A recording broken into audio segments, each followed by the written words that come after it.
bridges, bridges in the sky, they are shining in the sun.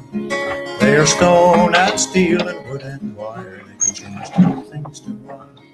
They are languages and letters, they are poetry and all. They are love and understanding, and they're better than anyone.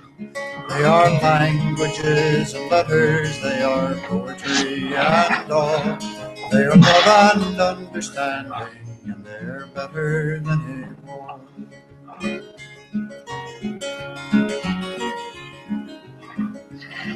There are canyons, they are yawning in the night. They are rank and bitter anger, they are all devoid of light. They are fear and blind suspicion, they are apathy and pride. They are dark and so foreboding, and they're oh so very wide. They are fear and blind suspicion, they are apathy and pride. They are dark and so foreboding, and they're oh so very wide.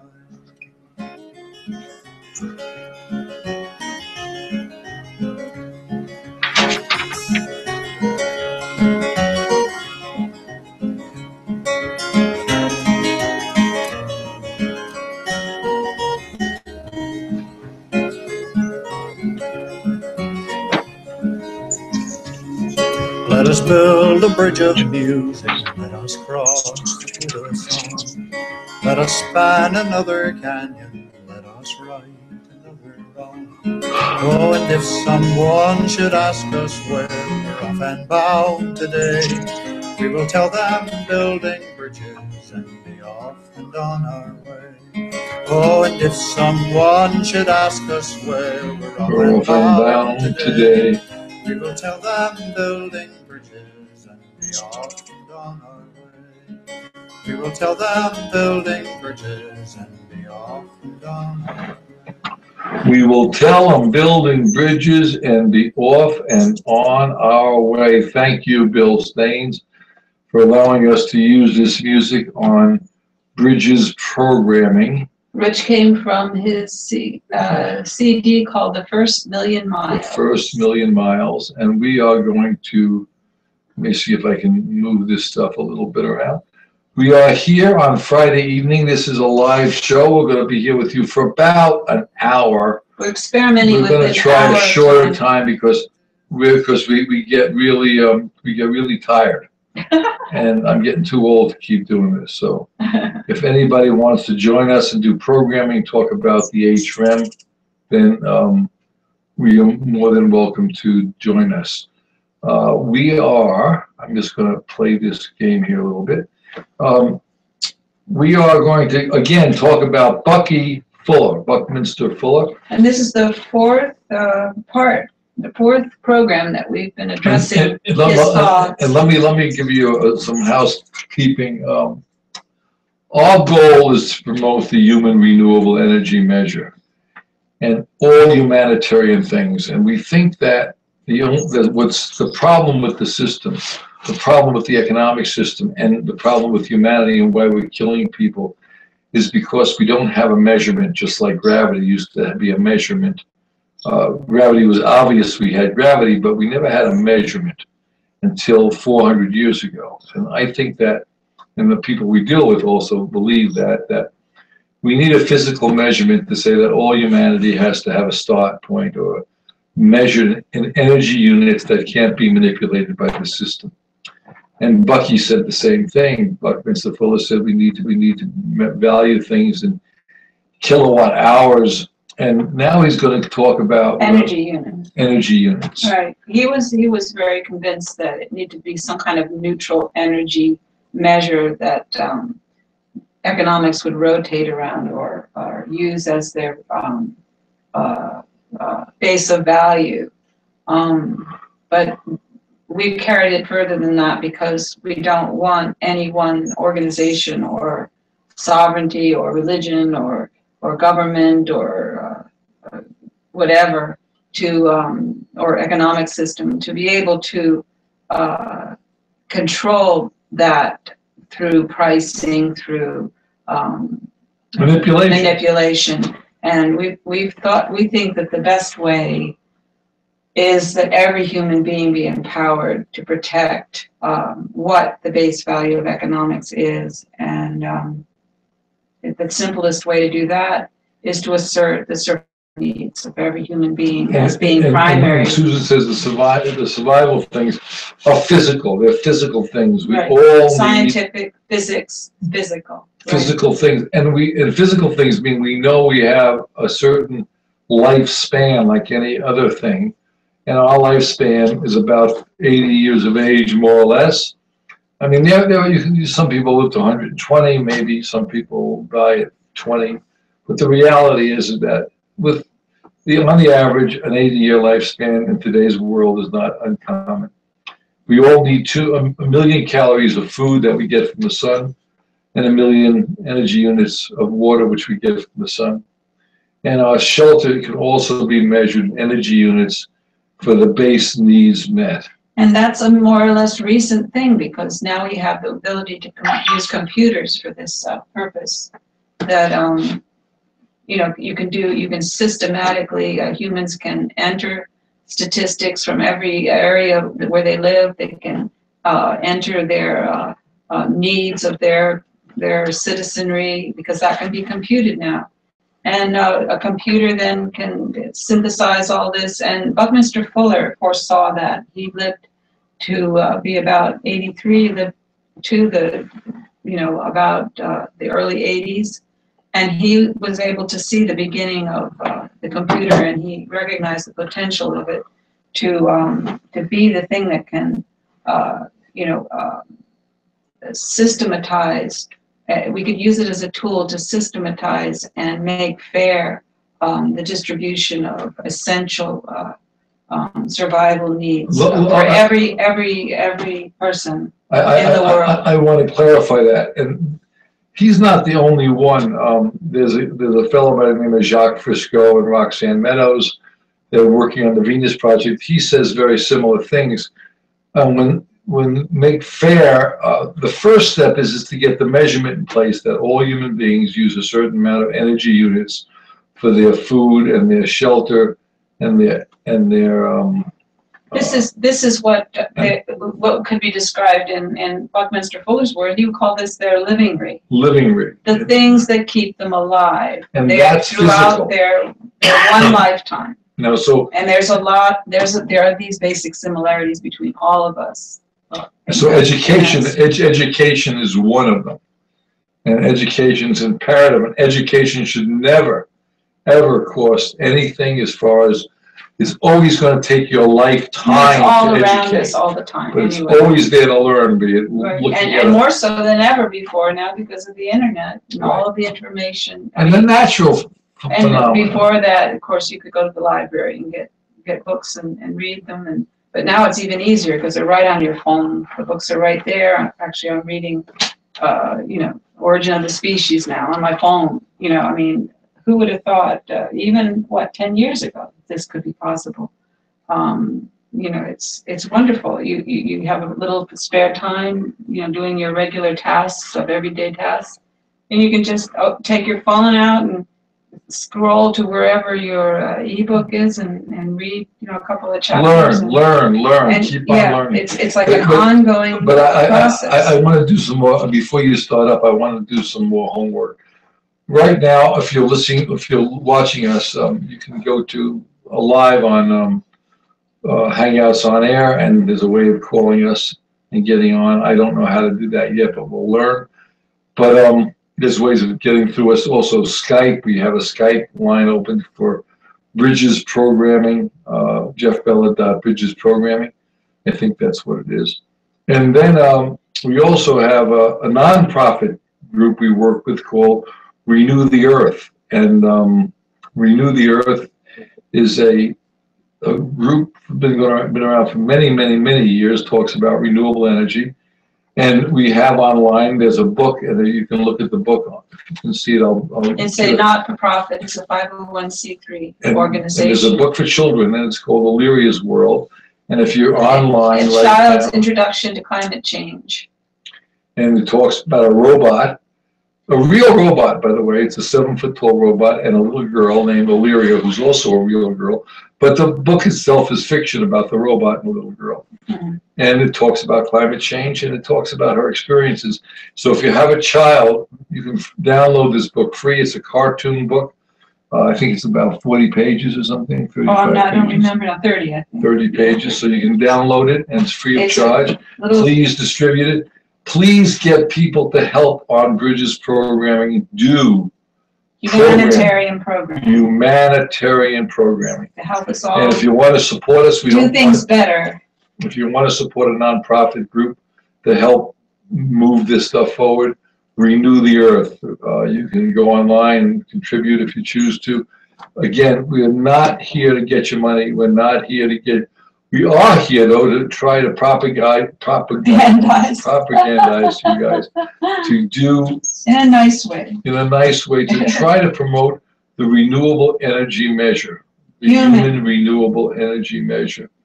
If we can possibly get that into the vocabulary, it's obvious that we all need education, food, and shelter for about an hour's worth of work.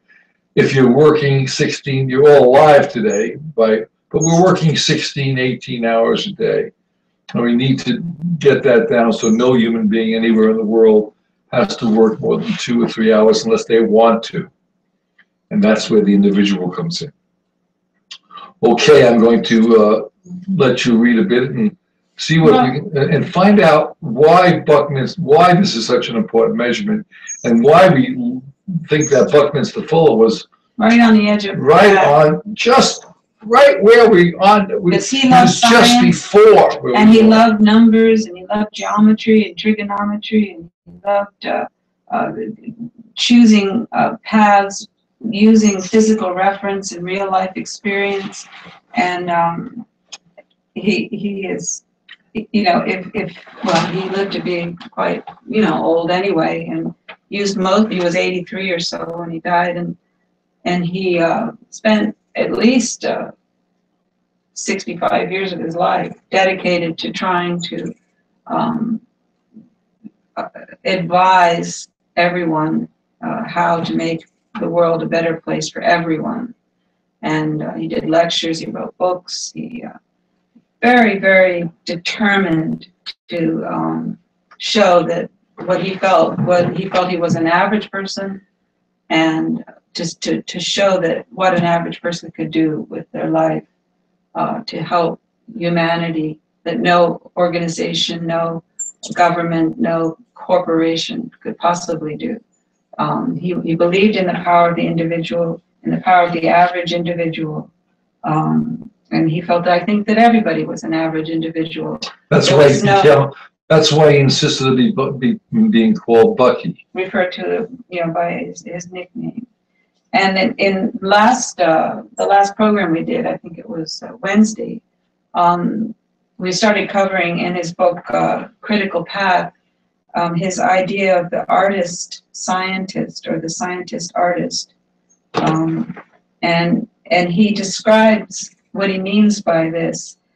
He felt, and this is the way he felt about people in general, and he starts by this description here, that all babies are born geniuses and only became de-geniused by the erosive effects of unthinkingly maintained false assumptions of the grown-ups with their conventional ways of bringing up and educating their young. And then he goes on to say, though, that there are some people that escape this training, or this brainwashing or this propaganda that occurs.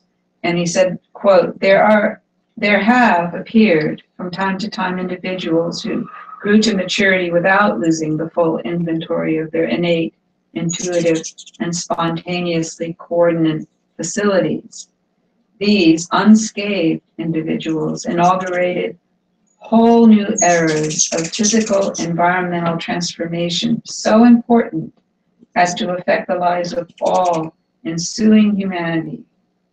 We shall hereafter identify such largely unidentified individuals as the artist scientists of history. And and this is an important factor here, largely unidentified individuals that these people are, but they have a huge impact on humanity, thereafter. And that again asserts his feeling that, this is not a world of survival of the fittest. It's a world of survival of living individuals of every kind of creature, not only humans, but we're talking about humans in this case. And of course, we're like a natural force right now on the earth, like a hurricane or a volcano. I mean, we're impacting everything around us, for the good and for not so good. And he felt that each individual has genius potential, and some individuals are not deprogrammed of their genius abilities and can make the contribution they were born to make. And so he goes on to say, since the dawn of human history, there have been a number of importantly distinct periods of historical transformation. Each of those eras has been opened by the artist-scientist. And it's important that people not consider be themselves that they have nothing to say. Yeah, have nothing to say, have nothing to contribute. Every human being, look, right. I'm going to bust in a minute here. Mm-hmm. Every human being right now, you can talk to anyone in your supermarket. In most cases, if people all can think, if they have anywhere thought in their mind, and you say, do you think there's something wrong with our system? They will say yes. And if you ask them, at this point in history, right, people are very aware. Right. Now there are certain people, they wouldn't even want to discuss it with you because they just don't want to think of it. Well, they're so exhausted by the way they just can't deal with it. Or they're just so happy with the way that things are. Very rarely. Yeah. But most people are either beaten down, and a few people who've played the system and they have lots of stocks and their kids seem to be doing great, and they put their kids through school with no student loans and there are no problems. I don't know very many people like that, by the way. But I do know that most people, even my wealthy friends, have major problems with their children. They're either into drugs or they're into divorces or they're into some kind of, they're unhappy and they have money. There's something radically wrong with our worldwide economic system. And most people know it.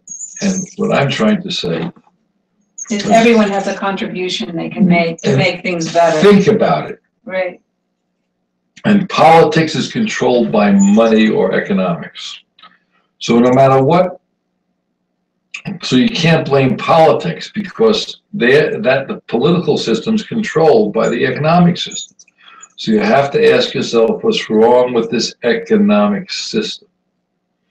And once you ask yourself that question, you'll see it has no value. It has not linked to anything of value. If I asked you what you are worth, and you say, I'm worth $100 an hour, or $50 an hour, or $10 an hour, I say, fine. How much is a dollar worth?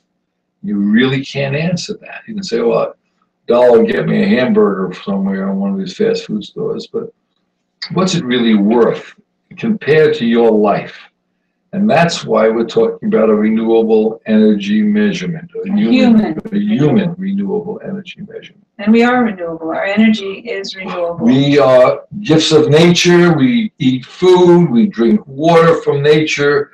We die. Renews our cells so that we continue to live, for the average amount of time, which could be, maybe 80 years, 60 to 80 years. So I want to interject that so once you realize that everybody knows there's something wrong, if they're thinking, a lot of people don't want to think, they don't want to understand this. You say there's a basic measurement that we have to have, and that's where we're going with Bucky today. Bucky's saying something about the start point. So here we go. Well, yeah, and I think I'll just finish what he said about the mind and the individual mind. and how important it is for each individual to realize that their mind is unique and their contribution to making society better, making life for everyone better, is right there, you know, in their individual mind, and they need only to access it and reveal it. It isn't just, you know, the people that by some quirk have escaped the de-geniusing that are capable of making contributions that are significant. We can all make these kind of contributions, and more people should be making these kind of contributions. The less that we're oppressed by, and we feel the biggest culprit right now is the economics that oppresses the most of the population of the earth with unfair controlling the population through economics. Right. We can go into that a little bit more later. I'm going to read a quote here from Buckminster Fuller. The environment, everything that is not me, is subdivisible into two parts, physical and metaphysical. And you could interpret that as subjective and objective. Yes, and right now everything the physical we do, is the objective, the metaphysical is the subject. Right, and everything, the economic system is subjective. It's someone says, he is what you're worth, but it's not objective. They have no way of knowing that because there's no 0 point to start, no measurement. And we're going to get to that. But just to give people an idea of why it's so important that this be a human energy start point. Then Buckminster Fuller goes on to say the metaphysical environment consists of human thoughts, generalized principles, and customs. The artist-scientist type seem to have avoided attempting to reform the metaphysical environment. They are documented only by their employment of the cosmic laws, the generalized principles, to reorganize the physical constituents of living and the scenery. The artist-scientist apparently assumes intuitively that a more man-favoring rearrangement of the environment would be conducive to humanity's spontaneous self-realization of its higher potentials. And that quote can be read over several times, and more and more taken from it. But he's saying that by concentrating on the physical things, the things that are really happening in a life, each person drawing on what's actually happened to them to make their conclusions. This is the. I want to try to simplify that even more. We all know we get hungry and we have to eat. That's metaphysical. No, that's physical. That's physical, rather. That's very physical. That's objective. That is objective. You know you must take in sustenance. You know you must go to the bathroom. You know you have to learn where the bathroom is and where to get your food. Those are obvious things that are very physical. It's not amorphous that, well, I'm going to go ahead and imagine where my food is, and I'm going to meditate so I don't have to eat today. We must make conclusions and do make actions and systems based on our real experiences, but our experiences of reality, not invisible hands and belief systems and taking the word on what's happening in your life. Right. You've got a pain in your arm. Someone is dying. Someone drops off a drone somewhere in another part of the world and kills a kid, or a piece of plate glass falls down and cuts somebody wide open. Those are real things, man. That isn't someone over there. If you have an accident in your car, all of a sudden you look and say, my God, what am I going to do now? If the reality hits you, you can imagine having an accident until it happens. And then when it happens, or your car just breaks down and it won't start, or you get a flat tire and you're on the side of the road, well, what am I going to do now? And you start looking around, well, maybe I should use my cell phone and call somebody, AAA or someone to help me get started. Or, what am I going to do now? The realities are there. They're physical realities. And that's what we have to base our economic system on. Not how much money do I have to buy this product. We need to make sure we can get all physical realities measured in a form other than money. I guess that's the thing. Okay. And so he's saying, and I would say that you could substitute, when he says mind, you could substitute the individual, but he's saying mind possibly may serve, and this is Buckminster Fuller, possibly may serve as the essential anti-entropic function for eternally conserving the omni-intertransforming, self-regenerating scenario which we speak of as universe. He's saying that our human minds have that potential of that regenerative and continually creating what is advantageous to what he calls the greater picture, which is universe. And the mind of every person's mind. It's not just one, no particular, individuals are selected for this. We all have a contribution to make. So, and he felt once the human mind developed the computer, that this became a tool that's going to, like augment greatly, like the way that fossil fuel augmented our physical labor, so that machines could do, more than one person, and it made everything of the Industrial Revolution around the world continue as it is, even now, we are beholden to this energy power. Energy, but I want to bring this out. Energy enhances our labor, right, whether it be our fossil fuel energy or renewable energy. Right. Energy, and we figured it out in our mind that we can multiply or amplify our physical labor, give ourselves more free time, which is what the problem is now.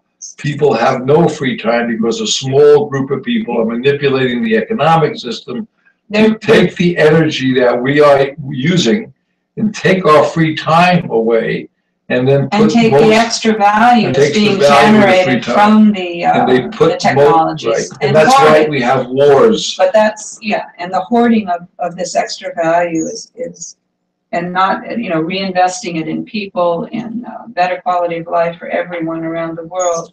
But here's how Buckminster Fuller expresses what we were trying just now to say.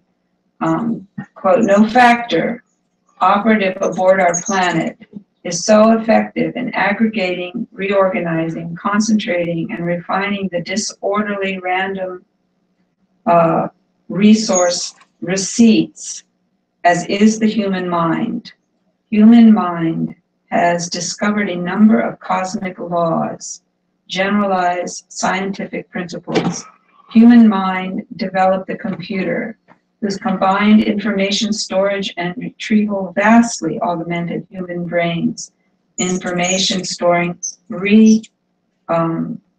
retrieving, and formulative disclosing, magnificently augmenting human minds. Local universe, problem-solving, task, and rendering that cosmic functioning of human mind, rendering it highly effective." So he's describing the human creation of computers as similar to the enhancing that fossil fuel did to our physical labor. This is doing it for our mental abilities, and it's very easy to see this when you hold one of these droid phones, or phones that hold the whole internet on them. You're holding a genius in your hand. You're holding all the human knowledge. This is your library. Yes, and you instantly, anything that you want to know, anything you want to look up, you just you got it on your phone to look it up, any question you have. Now, of course, you have to use some discretion as to what you're going to believe, but that's your chore, that's your task. So so, like fossil fuel energy augmented our physical selves, and we have been re-geniused in a sense by computers. They've been trying to de-genius us as children, but now we're being re-geniused by these little handheld computers, in a sense. And we carry all the knowledge of humanity in our pockets.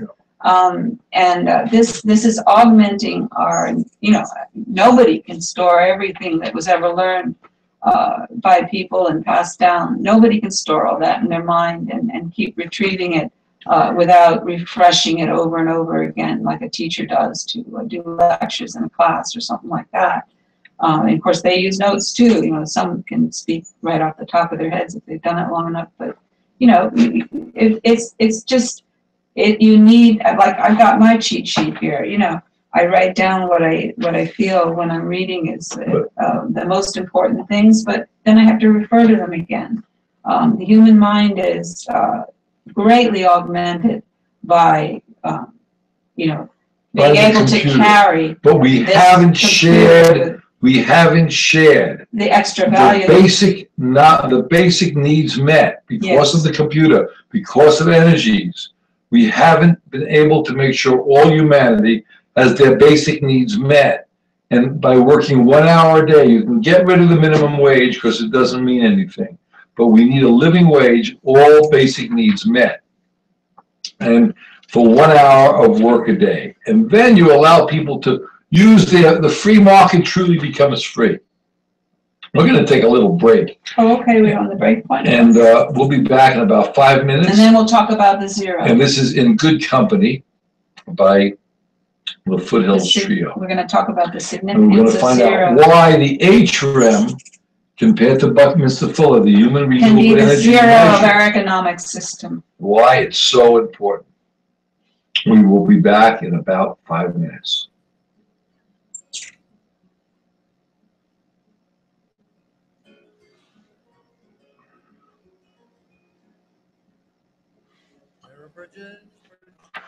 Whoops, I got the wrong song here.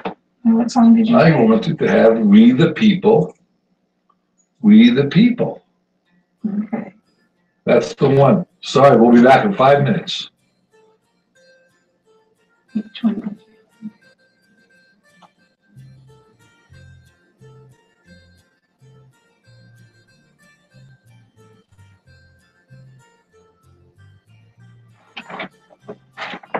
We the people hand in hand.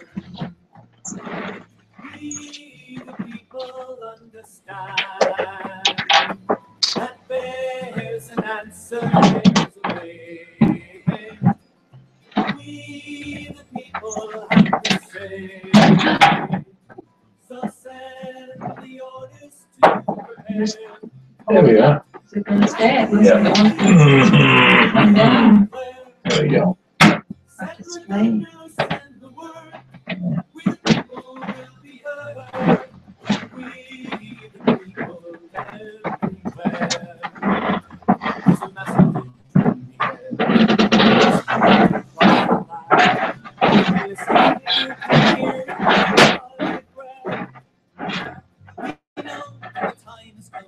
Take our heads out of the sand, 'cause if we don't, the chance might never come again. The future isn't easy, not building ways of war, and the time has come for reason to be heard. The purpose of the people's what this declaration's for. It's why our fathers told us word for word, let it be heard. We the people hand in hand. We the people understand that there's an answer, there's a way. We the people have to say. So send the orders to prepare. that we the people do declare. Send the good news, send the word, we the people will be heard, we the people everywhere. And we won't accept excuses, and we won't accept the lies of those who lead our nations into hell.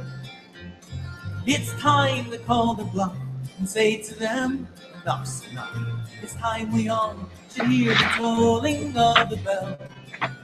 And it's time to feed the hungry, and it's time to heal the pain, and it's time to beat our weapons into clouds.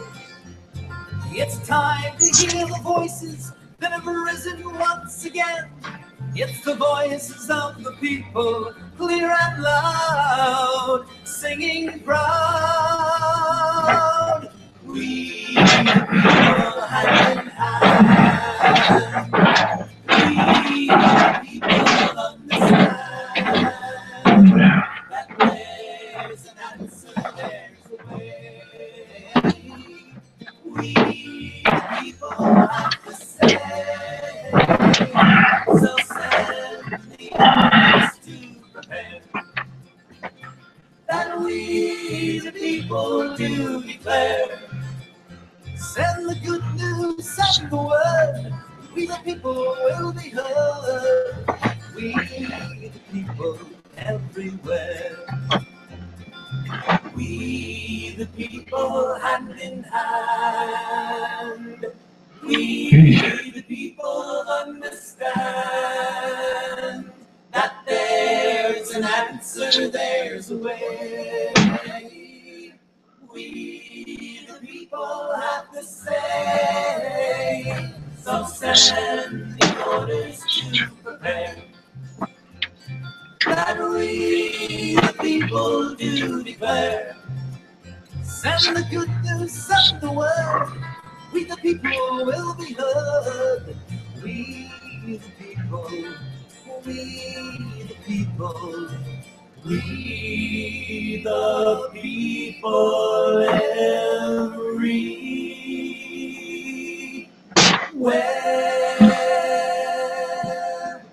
That's a great, great song. Thank you.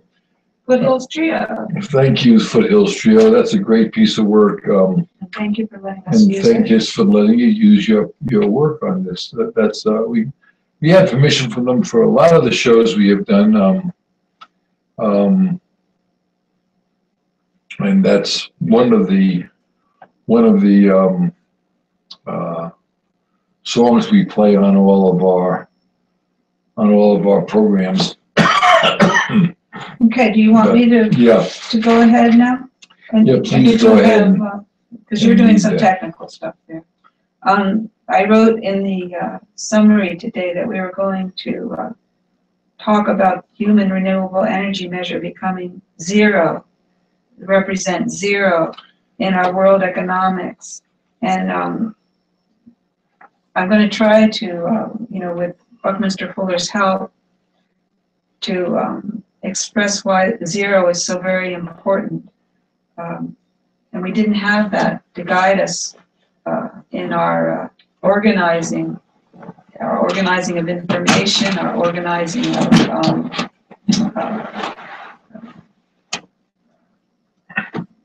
what paths people would take as far as their decision making.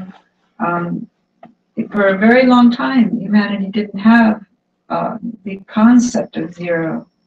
And in other words, I want to bring how important zero is. Okay, I was just Right now, trying to do that. it's probably 85 degrees here in where we are now. It's very hot. And the reason why we know it's hot, but we never were able to measure it until we had zero for freezing in Celsius, or zero. We made two different scales, but we all know that 0 Celsius is freezing, and 200 and 100 degrees Celsius is boiling. In Fahrenheit, we've added more numbers to the scale. So 32 degrees is freezing, and 212 degrees Fahrenheit. Well, right now we're using Fahrenheit, and we can tell you it's about 75, 80 degrees, or maybe even more. But so we all know what that means, but we couldn't do that without a 0 point. If you look at a map and you want to go somewhere and you never know where you are, you're going to wander around the map forever because you don't know where you are. So how are you going to get there from here? And this was so very important. So the very beginning. 0 in our words, in our thinking process, and that's how it relates to the HREM, the Human Renewable Energy Measure. It's a 0 starting point. In economics. It's in economics that all humanity, 0 starting point. You must have your basic needs met, no matter what, or you will die.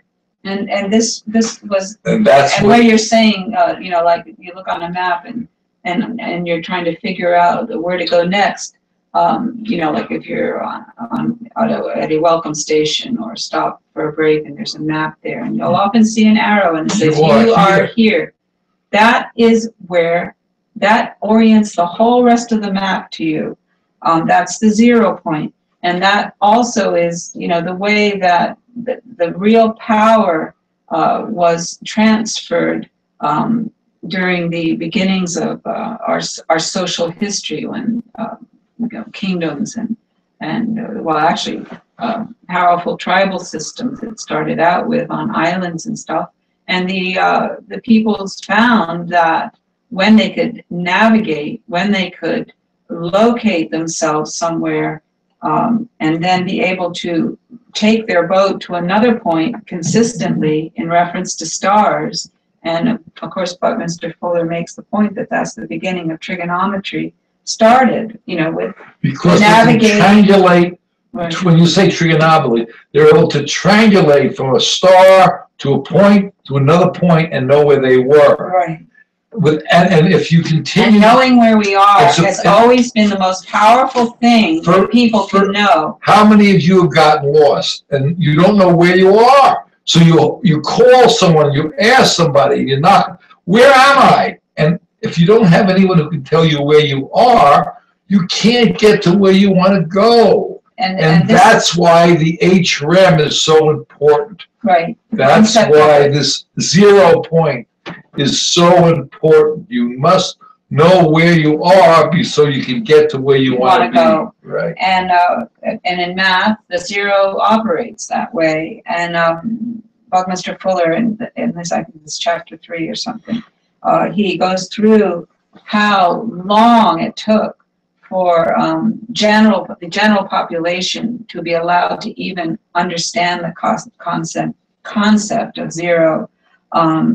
He says here, quote, "The discovery of the symbol for nothing became everything for humanity." The symbol of nothing became everything to humanity. And then he goes on to say, humanity's escape from the 1,700-year monopoly of all its calculating functions by the power structure operating invisibly behind the church's ordained few. It allowed humanity to start to escape from that stranglehold that the power structure had, and it was operating invisibly. And they talk about the invisible hand of the economic system sometimes. Invisible hand of God, right? And yeah, just invisible. Who knows? But that's bringing that back to my mind again.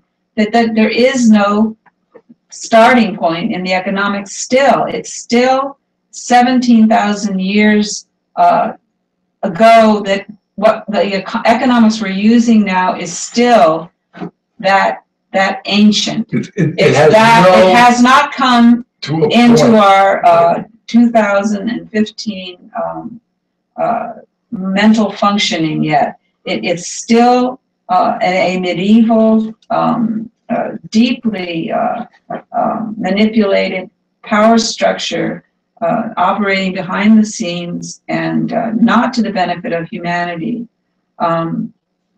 This is a long quote, but I really think it's worth reading if you can bear with me. Go ahead. This is Buckminster Fullers speaking. The geocentric, meaning the earth is at the center of everything. Okay, the geocentric concept of the celestial system was, after 200 BC, becoming more and more formally adopted by the world's flat-minded power structure authorities, despite contradictory complexities. It seems almost equally clear that between 200 BC and 200 AD, a deliberately planned policy was adopted by the combined supreme political and religious power structure of that period, which undertook the conditioning of the human reflexes to misconceive and missee, or mostly not see at all, the macro-microcosmic systems in which we live. Their success drew the curtain on science for 1,700 years until 1,500 AD. That curtain would never again have been raised had it not been for the discovery of that something called nothing, the zero. Because it was nothing, the information monopolizing physical property coveting power structure had overlooked it. Intentionally. Yeah, intentionally, and maybe just because that wasn't going to get them anything. Right. That wasn't going to feed what they wanted. And this is what we're saying, that they've overlooked our maybe intentionally or just out of neglect, and they don't think it's important. The very, very important notion that our human renewable energy is the zero of economics. And that's also, again, where if you don't know, if you can never find out where you are and you want to go to another place and you don't know which is east or west or where you are located, And you may even know have which to be way. related to each You other. have to relate by trigonometry, Right. with 3 By points. reasonable thinking. That's how they whatever. got the Right. sextant. Right. The sextant Exactly. told the ship captains where they were. In relation to the star. And the stars and on the planet. And then they're able to get to the next place. If I drop any human being in the world, you get lost. You're going to ask somebody, where am I? And if you can't tell, if you don't know where you are, you'll be wandering around forever. So it's so important to learn where you are. And in the economic system, we don't have the zero start point. With the HREM, the Human Renewable Energy Measure, for the first time in history, we can actually say all human beings must have, for 1 hour of their life, They must have a starting a point. starting point, which is their education, food, and They shelter must for have 1 a hour. starting point. And that's the starting point of all economic systems have to go to. And each Then- of us, Then you can make it work. each of us is here. You're here. You're here. We are here wherever we are, and that's our locating point. And it's from that point that we can then know where we're going. And we have to be fueled. We have to have shelter so that we are not exposed to the elements, and we need to learn from each other. And we need, of course, we need education, food, and shelter. But we need this. Every human being right now alive today is getting their basic needs met. But some of them are in pure slavery, and we know that that's wrong. They're working 16 hours a day. Now, the people who want to work 16 hours And they are unable then to make their individual contribution that they're born to make. They choose to do it. That's a different thing than forced to do something. Yeah, when a lot of, and you I'm sure know from personal experience, many people that hate their jobs. But here's Buckminster Fuller speaking again to this quote, "Only the learned from others' knowledge of the unlimited multiplying and dividing and thereby ratioing and the relative experiences evaluating capability provided exclusively by the cipher," and what he means by cipher is the zero, "could make possible individual humans' knowledge of how to escape from the prison of ignorance successfully established by the church-state hierarchy." So it was at this point, and it was the Asiatic 800 AD publishing of the function of the cipher, which is the zero, by Al-Khwarizmi.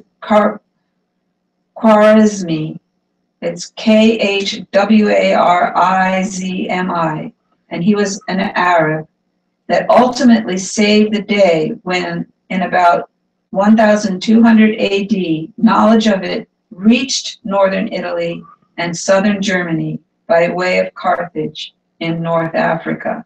So probably trade routes, probably, because there was a lot of trade. And the notion of the zero came with the trade. And that was able to. And that was 1200 AD when that reached It took Europe. that long for a zero measurement to come into existence. To become common knowledge. 1200 years after Christ, Right. 1200 years.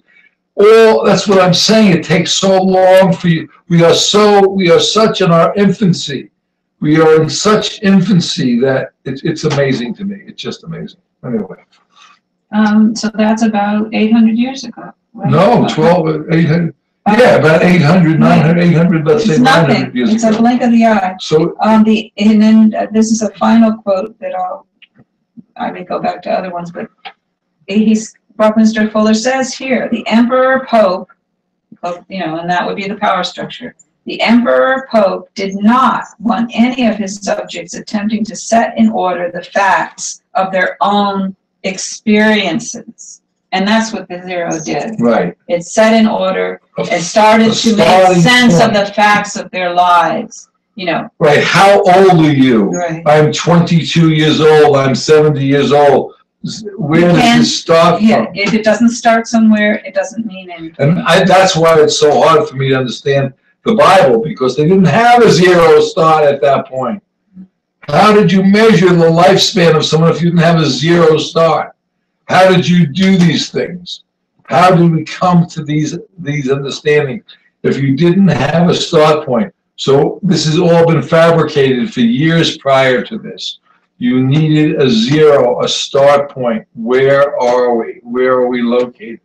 Once we got the 0 point, once we learned where to start from, we're able to go back into history and understand much, much more because we had a 0 point. And there's the amazing function of the human mind that's able to conceive of things like this. Right. And so we should definitely take advantage of our best ideas and keep moving them forward, because there's many, many more best ideas coming and exciting things. If we're to survive on this planet, Right. if we don't blow ourselves up because of an If we economic don't allow system, the economic system to continue in a very insane situation, insane manner.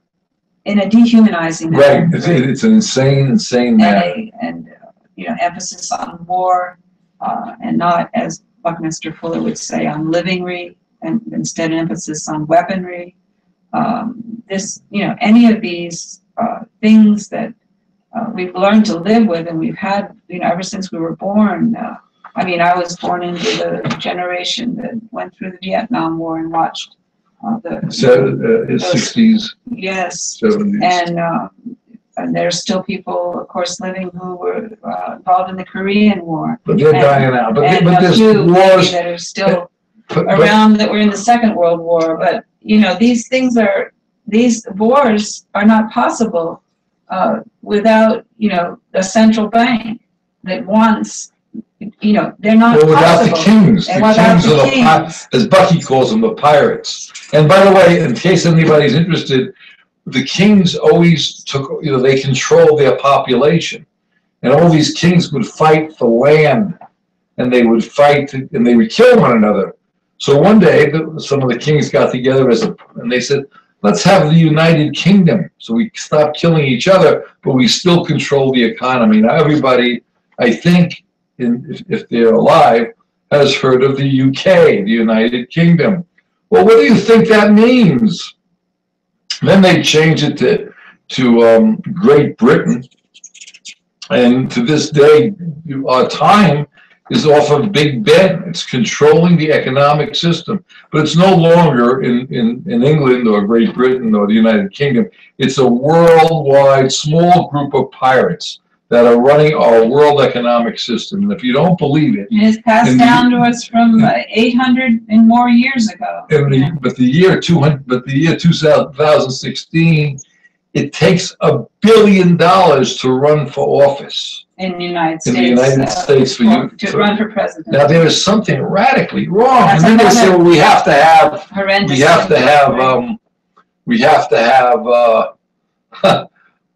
political reform, so that doesn't happen. But the reality is that the individual vote now can't have any real impact on politics it's because it's been bought by the economics.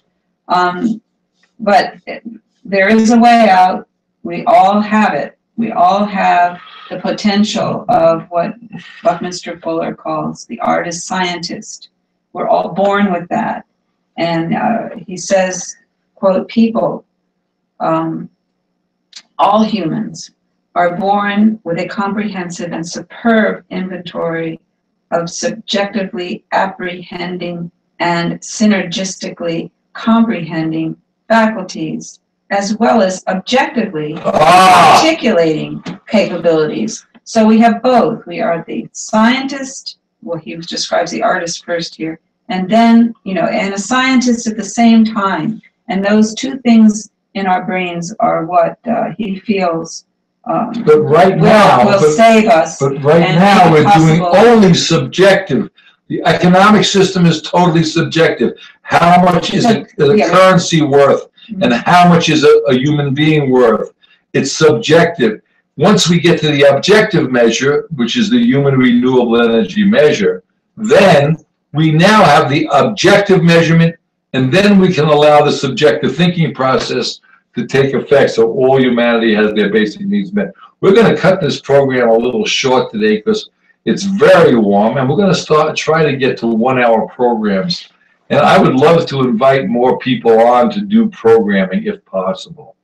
So if you guys want to do a program on Bridges Programming, contact Bridges Programming and tell us what you'd like to do for a 1 hour program. We'd love to get you on.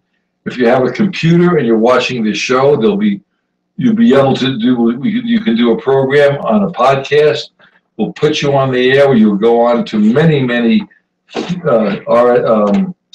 streaming feeds. I used to call them RSS feeds, but I've been chastised for saying that. It was streaming audio streaming audio streams, as well as our video streams on our YouTube. And I say our because all of this technology belongs to all of us, not just Bill Gates, even though he collects the money for it, or Google.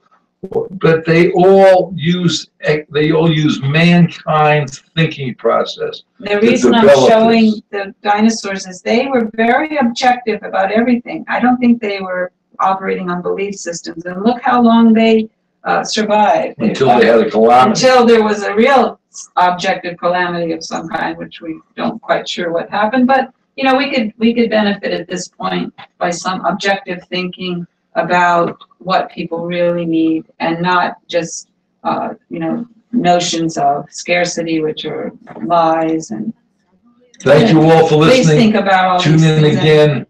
We all have the potential of being artist scientists, as Buckminster Fuller asserted. And we all thank you again. Energy. It all comes down to energy. You wonder where the money's gone? Well, here's some fuel for thought. It all comes down to energy. Fossil fuel affects our lives like ripples on a lake. Cars and farms and factories and trucks. Supplies go down and prices soar, our futures are at stake. And when it's gone, it won't come back, and we'll be out of luck. Oh, energy, energy. It all comes down to energy.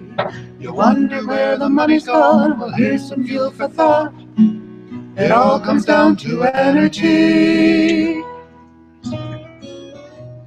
We can get our energy from corn and grass and trees. Even trash converts to biofuels. Break loose from the stranglehold of oil companies. Renewables can fuel the world. We're here to spread the news. Oh, energy, energy. It all comes down to energy. You wonder where the money's gone? Well, here's some fuel for thought. It all comes down to energy.